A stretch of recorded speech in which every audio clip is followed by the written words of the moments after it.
Sensores pequenos entregando ótimos resultados com pouca luz graças aos novos processadores.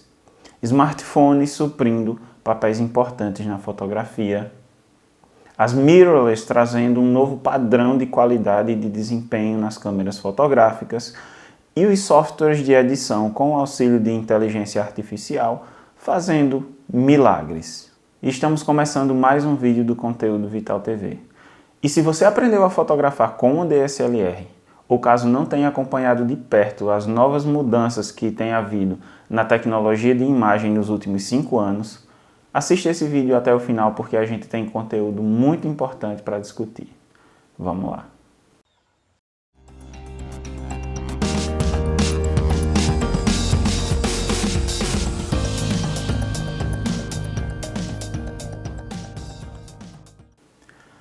A fotografia mudou e muito. E sabe o que é que isso quer dizer? Que a gente vive uma nova era da fotografia de um modo geral e em especial para os sensores pequenos, como os sensores APS-C, micro 4/3 e compactos, que na verdade são os sensores pelos quais a grande maioria das pessoas começa na fotografia e muitas dessas pessoas seguem usando a APS-C por muito tempo. Eu, por exemplo, só utilizo o sensor APS-C e não tenho planos de mudar para full frame. Mas o que acontece é que ainda existe uma cultura muito arraigada de que a qualidade da fotografia ela depende muito de um sensor full frame. Isso é uma cultura que surgiu ali no começo da fotografia digital, quando começam a surgir os sensores de menor tamanho. Esses sensores não tinham uma tecnologia que desse conta de manter um bom desempenho, porque um sensor maior é uma questão de física, vai captar mais luz, um sensor menor vai captar menos luz. É uma área menor, então vai captar menos fótons, é física básica, não tem como fugir disso. Mas a partir daí entram outros fatores. A cada nova geração de equipamentos, os processadores vão sendo atualizados, os sensores vão sendo melhorados e a gente vai passando a ter um novo potencial de captação de imagem, mesmo com sensores menores. Mesmo assim, apesar das melhoras, até mais ou menos 2010 a gente não tinha um grande salto de qualidade nos sensores APS-C. Se bem que é importante lembrar que nem tudo era culpa do sensor APS-C ou dos sensores micro 4/3 ou compactos. Muitas vezes a questão do processador e a lente que estava sendo utilizada também não contribuíam muito para uma fotografia de boa qualidade quando a luz não estava muito favorável. E por causa disso foi se criando uma cultura que kits APS-C não entregavam fotografia de qualidade, não eram adequados para trabalhos profissionais.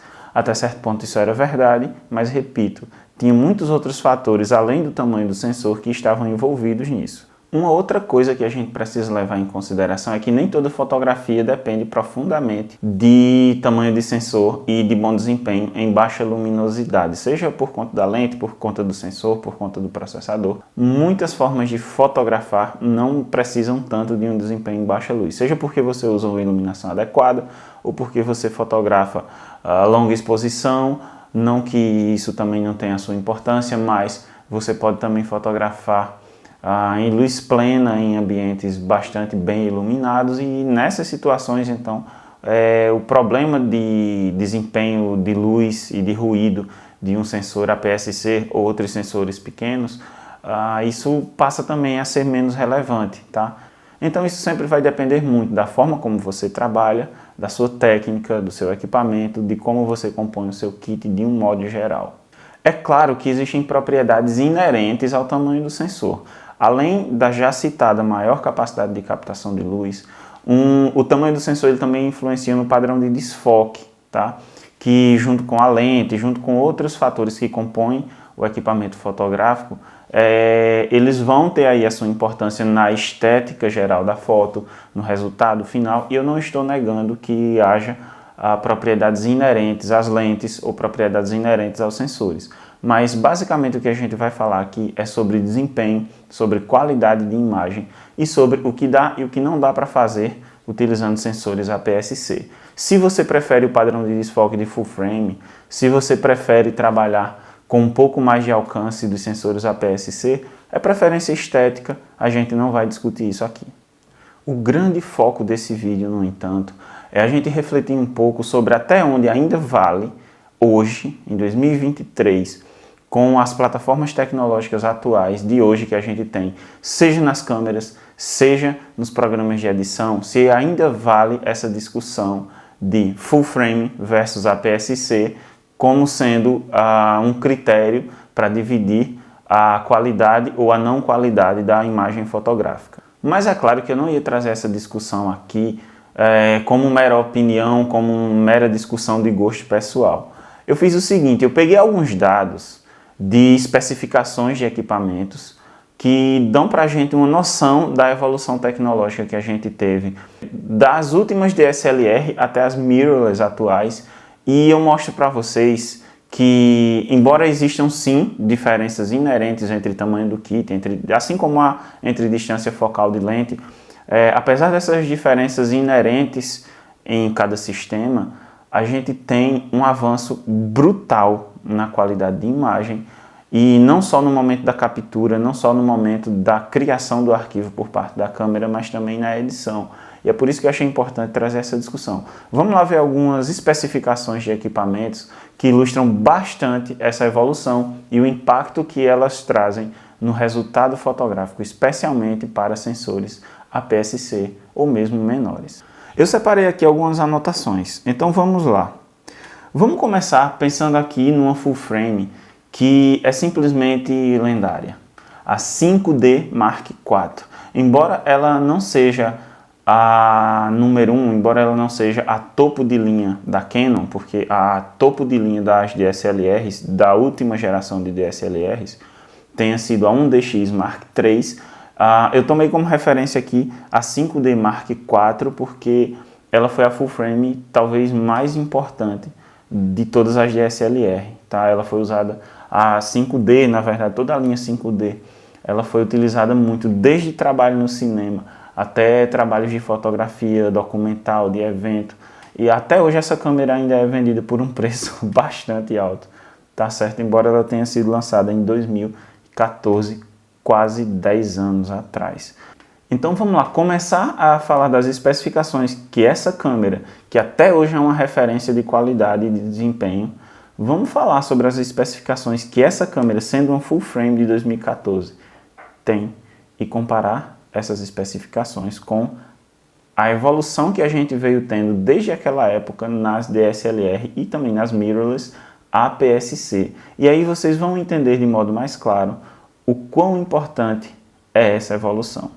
Lançada em 2014, a 5D Mark IV tinha as seguintes especificações.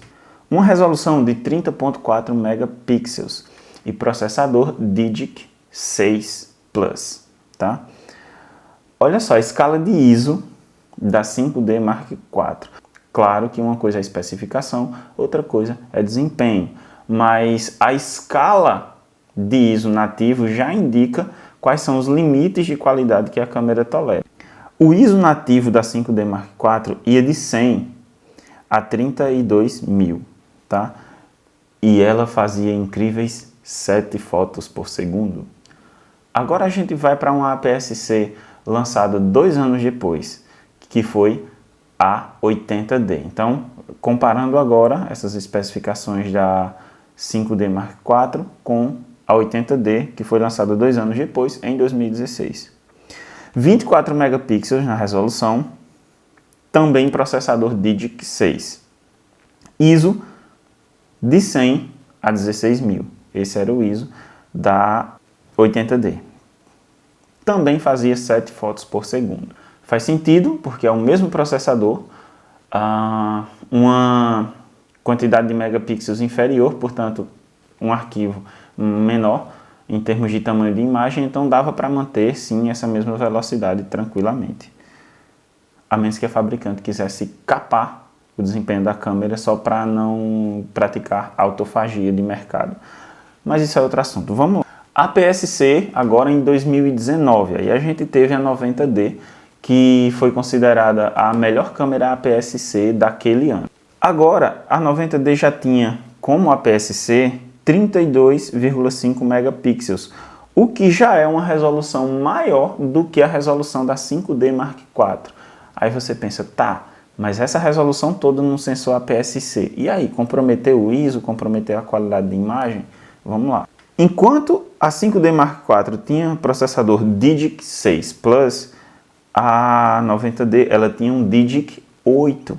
E aí a escala de ISO dela ia de 100 a 25.600. Eu estou falando de ISO nativo, não estou falando da escala expandida, tá? ISO nativo da 90D de 100 a 25.600, ou seja, aqui já está chegando bem perto da escala de ISO de uma 5D Mark IV, a 90D, sendo que ela tem uma resolução maior do que a 5D Mark IV, tá? Claro que o pacote tecnológico de uma 5D Mark IV é muito grande e aí a gente não vai discutir tudo, mas esse vídeo aqui é focado na qualidade de imagem.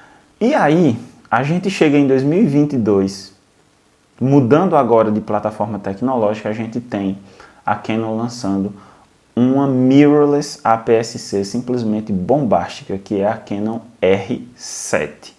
E aí sim a gente vê um grande salto. Veja só, mais uma vez lembrando, a 5D Mark IV tinha 30 megapixels de resolução, processador Digic 6 Plus, o ISO ia de 100 a 32.000 e ela era capaz de fazer 7 fotos por segundo. Uma APS-C atual da Canon, a Canon R7, que é uma mirrorless, tá? Lembrando que a gente já está falando de outra plataforma tecnológica. Veja só, essa APS-C possui 32,5 megapixels, processador Digic X, ISO 100 a 32.000. Então a gente agora tem um APS-C não apenas uma resolução maior, mas com a mesma escala de ISO nativo da 5D Mark IV numa APS-C. E que faz 30 fotos por segundo no obturador eletrônico e no obturador mecânico 15 fotos por segundo. Tá? Então, a gente pode dizer que em termos de especificações, a gente tem hoje uma APS-C que é bastante superior a uma 5D Mark IV. Aí você diz, mas aí eu desconfio que pode ter difração por causa desse sensor pequeno com muita resolução. Eu recomendo que você assista a um vídeo que o Armando Vernalha Jr. fez sobre isso, em que ele faz o teste da R7 e ele tenta comparar com uma R5, que também é uma mirrorless, porém full frame, tá? E ele fala sobre essa questão da perda de resolução por difração, que ele considera simplesmente irrelevante, praticamente imperceptível, quando a gente compara a R7 com a R5, tá? Mesmo assim, se você ainda acha que essa evolução ainda não é suficiente, eu estou falando só de captura até o momento, mas vamos lembrar também que os softwares de edição nos últimos anos eles passaram por uma mudança importante. O Lightroom, a gente sabe que ele não era muito bom em resolver ruído de imagem, e como a maioria das pessoas utiliza o Lightroom, então isso era um problema especialmente para quem utilizava sensor APS-C para fotografar evento, para fazer foto noturna, para fazer foto de céu noturno, astrofotografia. Isso continuava sendo um desafio muito grande, especialmente para as DSLR. Só que aí me vem a Adobe, e aí durante a pandemia, eu não lembro exatamente se foi em 2021, acho que foi em 2021, a Adobe lança no Camera Raw a função Super Resolution, que é capaz de duplicar a resolução linear de uma fotografia. Bom, traduzindo, como a gente calcula o número de megapixels igual a gente calcula a área de um quadrado, de um retângulo, tipo base vezes altura, então se a gente dobra a resolução linear, a gente chega a quadruplicar a quantidade total de megapixels de uma imagem. E, portanto, olha só, o APS-C, que também enfrentava um teto de quantidade de pixels por área, né, alta densidade de pixels, podia prejudicar a qualidade de imagem, e por isso sensores APS-C sempre têm menos megapixels do que os sensores full frame. A gente passa agora, através de softwares, a superar esse limite de resolução. E já que duplica a resolução linear, isso quadruplica o número de megapixels da imagem. Então, se você precisa fazer um recorte, especialmente, se você precisa fazer grandes ampliações, full frame sempre foi uma preferência, mas agora o APS-C, graças a essa função, ele ganha muito mais versatilidades para corte de edição. E não bastasse isso, além da evolução dos processadores, além de você poder usar uma lente de boa qualidade no APS-C, nada impede, e eu recomendo inclusive, veja só, aí a gente tem depois mais uma novidade, agora desse ano, que é a redução de ruído nas imagens. E aí sim, essa faz milagre. Olha, o Lightroom ele era bastante limitado quando se trata de reduzir ruído nas imagens. Então isso, querendo ou não, ainda era um gargalo importante para o APS-C, especialmente para os modelos mais antigos de câmeras com sensor APS-C, ou micro 4 terços, ou sensores compactos. Na hora da gente editar essas imagens, especialmente os arquivos RAW, no Lightroom, a gente tinha muita dificuldade. Eu, particularmente, quando fazia uma astrofotografia, uma foto de céu noturno, então eu usava lá, por exemplo, a 24mm f2.8, eu subia o ISO até no máximo 3200, mas já ficava um ruído tremendo. Quando eu aplicava manualmente a redução de ruído no Lightroom, a foto ficava muito ruim, parecia uma foto de smartphone.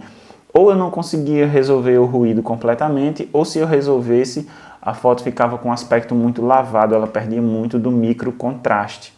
E agora, com a redução inteligente de ruído, eu simplesmente consigo um resultado maravilhoso com fotografias tiradas em APS-C, mesmo de céu noturno, tá certo?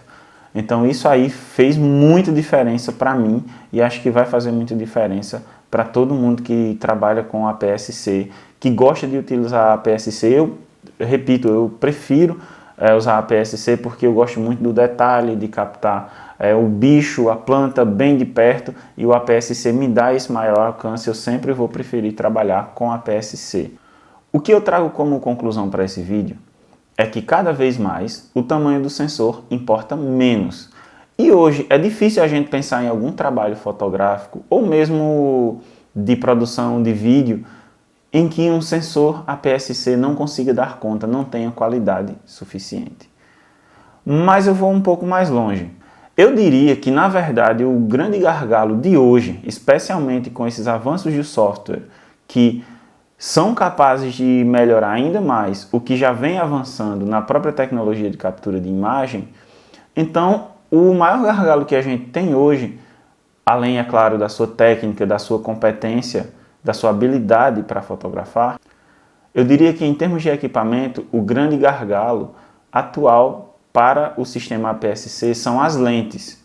Porque se você usa um APS-C, mas não usa uma lente de qualidade, ou não utiliza lentes adequadas para o trabalho que você está fazendo, porque existem ótimas lentes f4, mas talvez essa abertura de diafragma não seja adequada para você, sei lá, fotografar um casamento.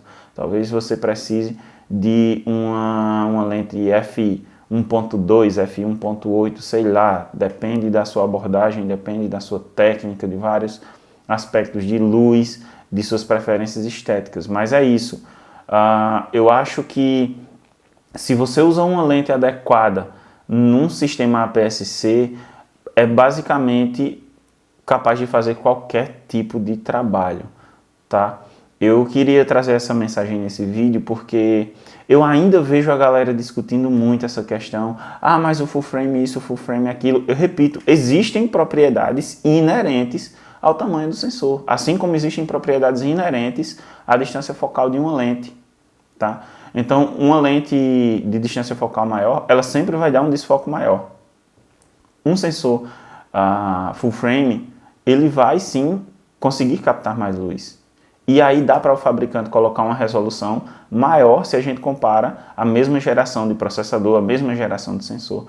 Porém, quando a gente fala da tecnologia que a gente tem hoje, mesmo considerando câmeras APS-C lançadas há 5, 6 anos atrás, e se você usa uma lente adequada, eu acho que é difícil a gente pensar hoje em algum trabalho que uma câmera APS-C não seja capaz de fazer. Então, embora o papo atual seja, olha, as mirrorless são o futuro, essas novas tecnologias estão aí, muda, compra equipamento. Não, o que eu quero dizer é, talvez o que você menos precise se preocupar agora é trocar de câmera. Porque tem muita coisa aí em jogo e você tem muitas possibilidades criativas para entregar boa qualidade com essa câmera APS-C que você tem aí. Muito obrigado e até o próximo vídeo.